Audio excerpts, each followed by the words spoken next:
Salve, galera! Então vamos dar continuidade a mais um crime patrimonial, né? O crime contra o patrimônio.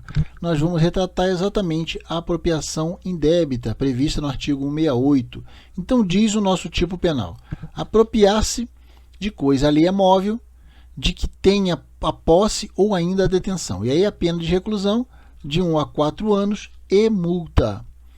E aí estaremos diante, né, da majorante, com aumento de pena, a causa de aumento de pena, que vai ser aumentada de 1/3 quando o agente recebeu a coisa em depósito necessário, ainda no chamado qualidade de tutor, curador, síndico, liquidatário, inventário, né? Inventariante, melhor dizendo, testamenteiro ou ainda o depositário judicial.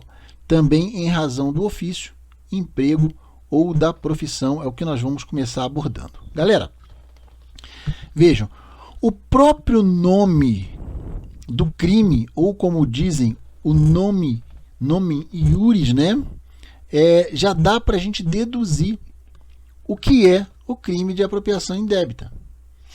Então vejam, indébita, a palavra indébita,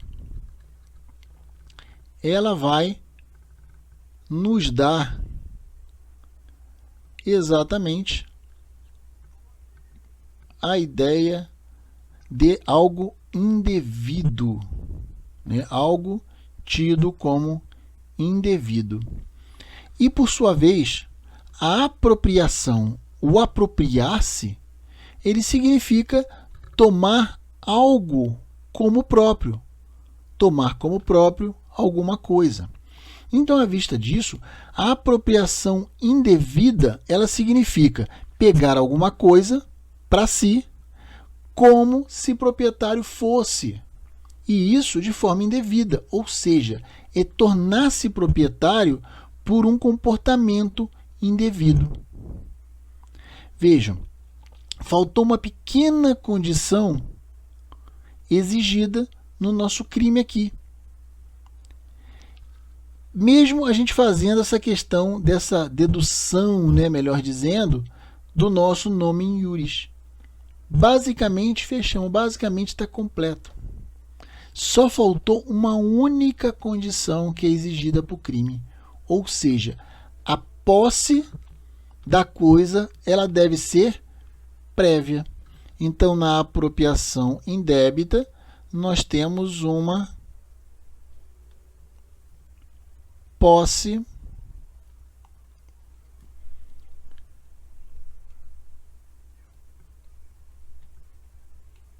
prévia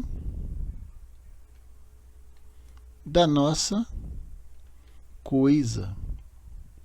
É só o que faltou. Vocês viram que é bem tranquilo, só o nome iuris já dá para ter uma ideia do que nós estamos falando. Ok? Então, galera, vejam, no furto, há a subtração da coisa para que a pessoa torne-se proprietária. Mas quem se apropria de uma coisa alheia móvel pratica o crime de apropriação indébita, desde que tenha a posse ou ainda a detenção dessa coisa previamente. Por isso eu complementei a questão da posse prévia da coisa. Então, dessa forma, a gente pode dizer que qualquer pessoa pode praticar o crime de apropriação indébita. Assim como qualquer pessoa pode ser vítima também desse crime. Então, nós temos, portanto, que o sujeito ativo e o sujeito passivo podem recair, melhor dizendo, sobre a mesma pessoa. E o pressuposto fundamental que nós trabalhamos sempre é exatamente o que a gente já comentou, que o agente tenha a posse prévia e legítima da coisa. Tá? Então, posse prévia da coisa, mas tem que ser uma posse legítima também.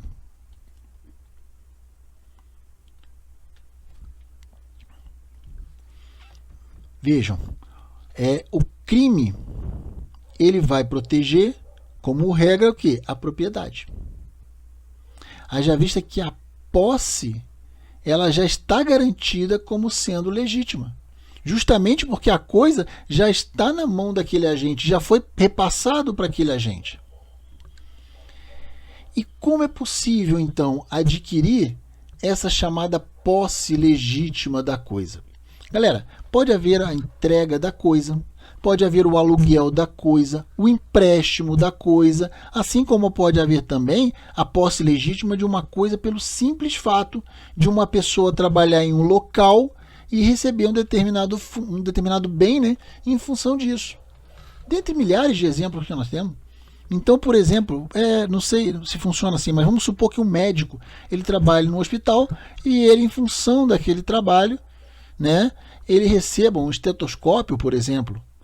Então, em função do trabalho dele, quando ele estiver naquele hospital, naquele local, ele vai receber aquele bem, que é o estetoscópio, como para que ele tenha a posse legítima daquele bem.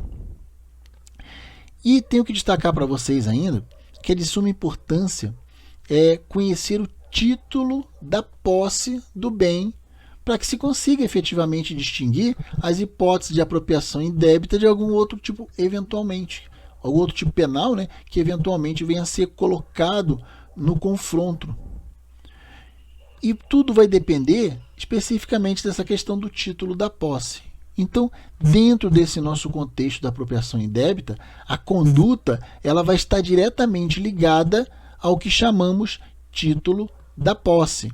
Então, na apropriação indébita, eu vou deixar anotado aqui para vocês, a conduta ela estará diretamente relacionada ao título da posse.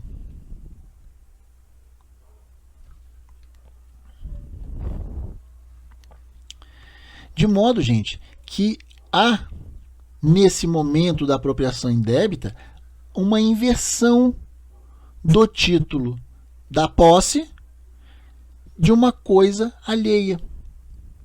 Tá? E vejam, a coisa alheia não é qualquer coisa alheia.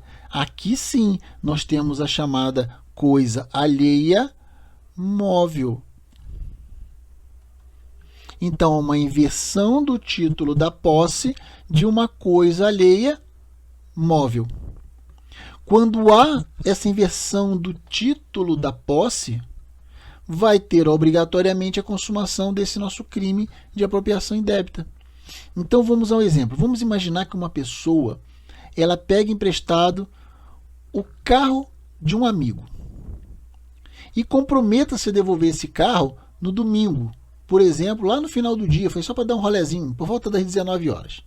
E aí, quando se aproxima do momento de haver a devolução do carro, a pessoa gostou tanto do veículo, mas gostou tanto do veículo, que ela pretende ficar com ele.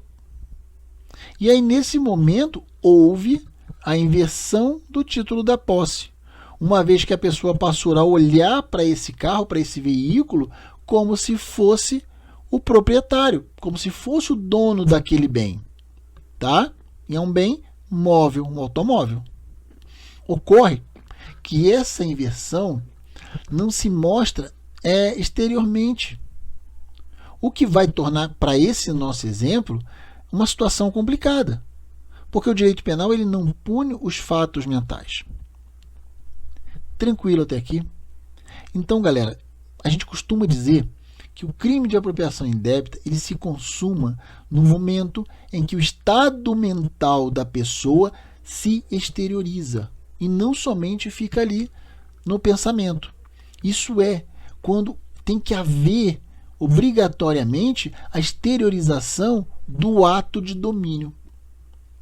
E as duas modalidades mais evidentes da prática de apropriação indébita normalmente são a exteriorização de um ato de disposição e a recusa em devolver a coisa. Vejam que quando a gente fala ato de disposição, é uma expressão que ela pode ser melhor utilizada como um ato de domínio. Acho que seria melhor, tá? Porque esse é o ato praticado por uma pessoa na qualidade de proprietário. O proprietário ele tem um domínio. Então, quando a outra pessoa, que é a detentora, ela inverte o título, tem essa inversão do título, ela age como se proprietário fosse, ela automaticamente exterioriza, né, a conduta, os atos, o fator para o crime em si. Então, vamos voltar para o nosso exemplo lá do carro emprestado. Vamos supor que essa pessoa ela pega aquele carro para devolver no domingo, né? A gente combinou, acho que foi 19 horas aproximadamente, 20 horas, enfim.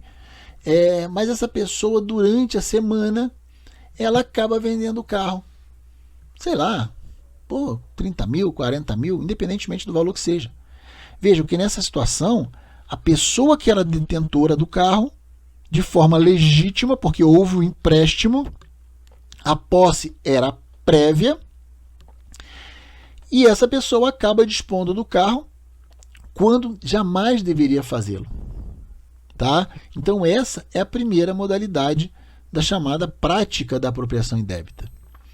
Por sua vez, a recusa em devolver o bem é o que nós chamamos de uma segunda possível modalidade para a apropriação indébita. Uma vez que as pessoas podem até não vender o bem, mas se ela se recusar a devolver esse bem, também estará incorrendo na questão da apropriação indébita. E vejam, o crime de apropriação indébita, ele exige também, lógico, o elemento subjetivo para o cometimento do delito, que é exatamente o núcleo do nosso verbo apropriar-se. Apropriar, galera, é a própria conduta, de modo que o dolo da apropriação ele vai ser um ânimos que, por vezes, é especial em relação aos crimes. E nesse cenário deve haver, lógico, aquele chamado animus rem sibi habiendi, que é o ânimo de haver a coisa para si. E é exatamente essa conduta esperada da apropriação. É o próprio elemento subjetivo do tipo agindo. Então, diante disso, tem alguns doutrinadores que eles costumam afirmar, eles costumam dizer que esse é um elemento subjetivo específico, ao passo que alguns outros doutrinadores e alguns outros autores diz que não é um elemento subjetivo específico, pois o dolo genérico de se apropriar já é o próprio animus rem sibi habiendi. Galera, a pessoa ela deve querer a coisa para si como se o proprietário fosse. Isso eu estou falando várias vezes, daqui para vocês não esquecer, mentalizem isso. Devendo haver o dolo de tomar a coisa para ser proprietário dela. E esse dolo ele tem que ser sempre subsequente ao bem. Porque quando a pessoa entra com a posse da coisa, ela não tem a intenção de tomar a coisa para si, mas entrar na posse do bem simplesmente com a intenção de possuí-la. E no meio do caminho, né, dessa ideia de possuidor, o elemento subjetivo ele acaba invertendo-se. Então, apenas aquela intenção de possuí-la, ele se torna aquele ânimos de tornar-se proprietário. O crime de apropriação indébita, ele também é tido... Vamos dar uma limpezinha aqui na nossa lousa, aqui, que eu acho que fica melhor. Senão começa a ficar muito estranho, muita coisa trabalhando, tá? O nosso crime de apropriação indébita, ele também é tido como um crime material.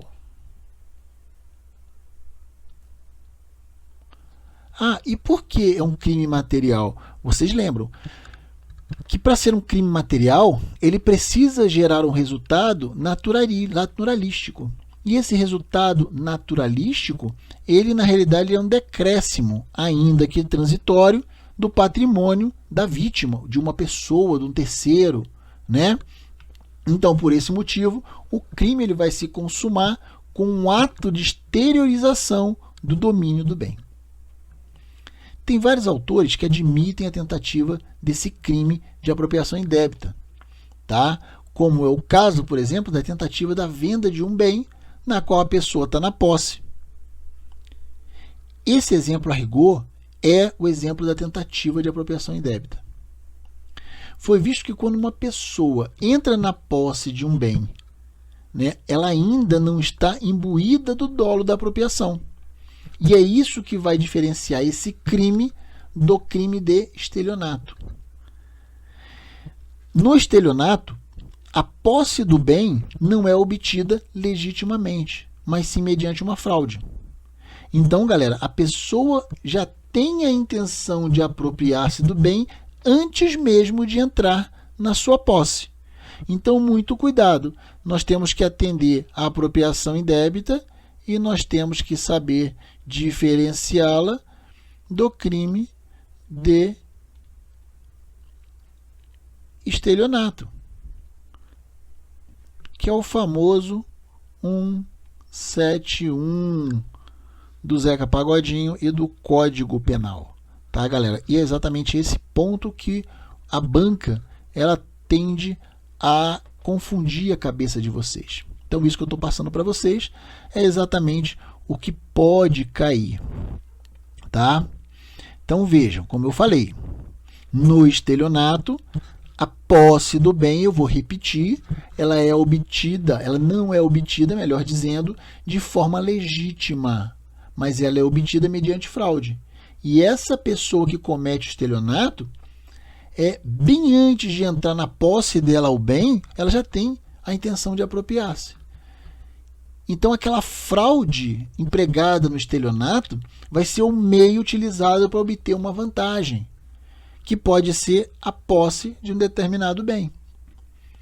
Galera, se a pessoa recebe a coisa e a mantém por alguma razão excepcional, tendo a intenção de restituí-la posteriormente, não há o que se falar da apropriação indébita. Então, por exemplo, vamos imaginar que a pessoa ela combinou de devolver o carro à noite, como a gente falou lá, 7 horas, 8 horas, enfim. Mas naquele momento que ela ia devolver, o filho acaba ficando doente.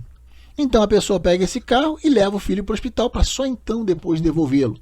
Vai devolvê-la para 11, meia-noite, enfim.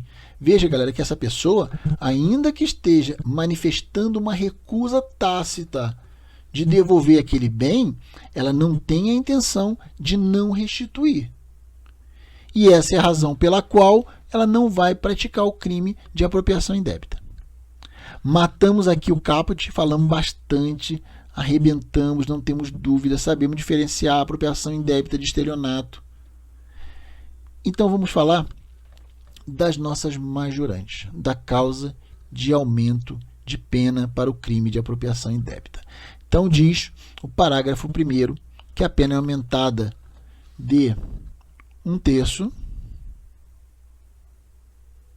quando o agente ele recebeu a coisa, ou seja, a alma cebosa recebe a coisa em depósito necessário.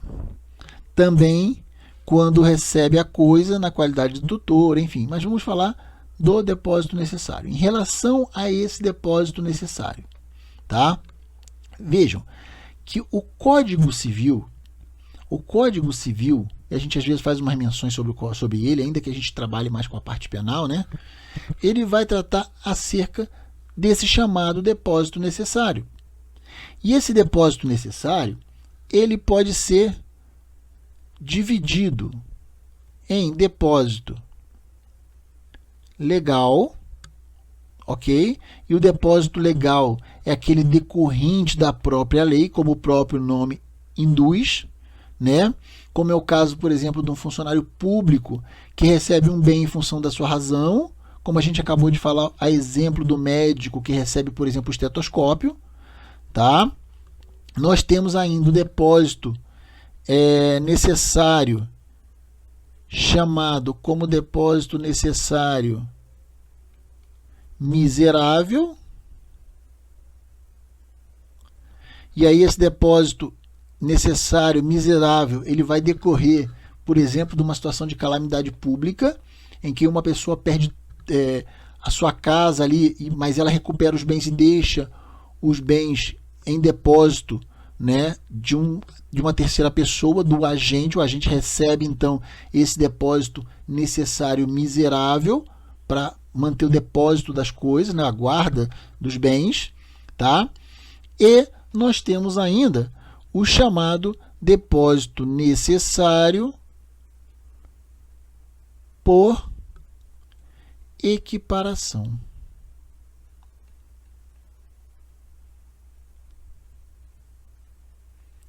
O depósito necessário por equiparação, galera, eu acho que todo mundo já participou alguma vez, em algum momento da vida dele. O exemplo que a gente traz, por exemplo, é a questão da bagagem quando a gente faz uma viagem. Ou quando você é hóspede em um hotel, você deixa ali a sua bagagem, né, depositada, e tanto a empresa aérea, a empresa de ônibus e os hotéis que você eventualmente fica, pousada, ela se torna o depositário, né, para guardar as suas malas. É isso que acontece nesse depósito necessário por equiparação. Então, galera, por esse motivo, quando a pessoa recebe a posse nessas condições de depositário, tá? Ela vai ter uma maior obrigação de zelar pelo bem que ela recebeu. E para isso é exigido a famosa relação de confiança. E essa relação de confiança, quando quebrada, quando violada com a apropriação indébita, ela automaticamente recai sobre a incidência de aumento de pena do nosso inciso 1º. Tá?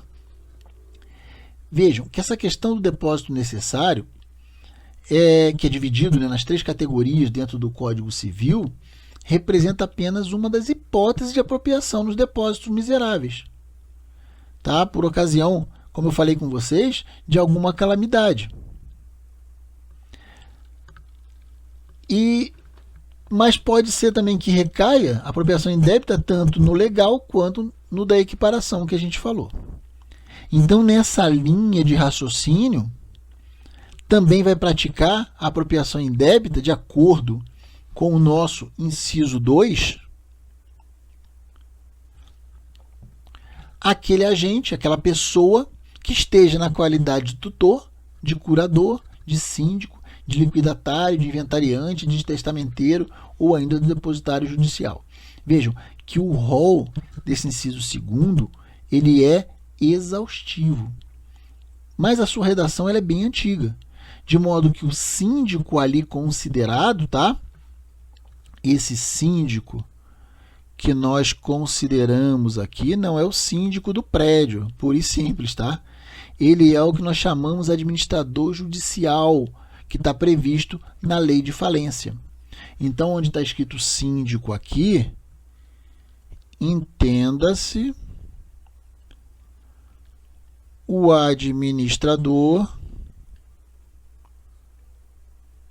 judicial, que está previsto na lei de falências. Então, observe, galera, que todas são pessoas que, pela sua função, né, venham a ter uma obrigação de administrar os bens em nome de terceiros.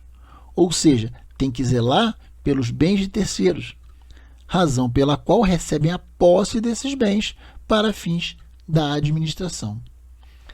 Há aqui uma punição mais severa para aquele que é o tutor de uma pessoa, por exemplo, que não tenha condições de praticar o ato da vida civil e de gerir o seu próprio patrimônio.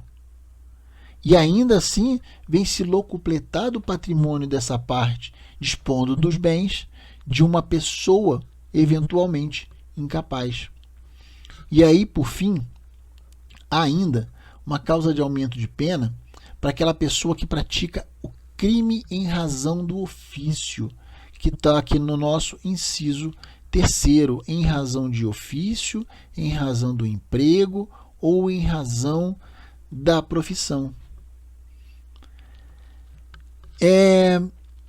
Trata-se aqui de uma apropriação indébita praticada por uma pessoa que ela recebe um depósito contratual por equiparação. Haja vista, gente, que há a realização de um contrato, como eu falei com vocês, quando a pessoa chega num determinado local. Vejam que a expressão ofício não vai englobar o ofício público do funcionário público especificamente, porque a apropriação indébita praticada pelo funcionário público no exercício da sua função não é apropriação indébita, mas é o chamado peculato, vamos lá, do funcionário público, vai ser o chamado peculato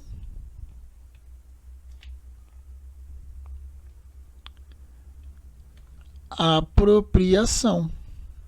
E esse peculato apropriação, especificamente, ele está no artigo 312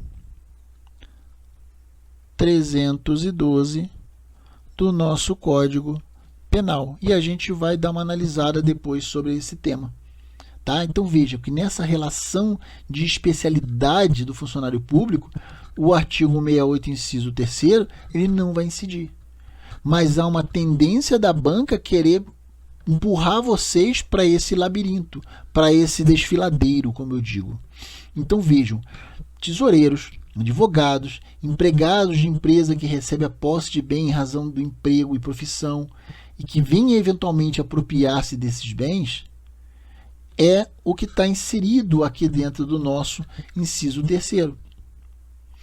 O tesoureiro de um banco, por exemplo, que tem a posse de determinados valores e pode se apropriar deles, da mesma forma que o advogado se apropria de os honorários eventualmente decorrentes de uma ação judicial. Então pode haver a situação de um advogado que recebe os valores dos honorários advocatícios e o principal da condenação devida ao seu cliente.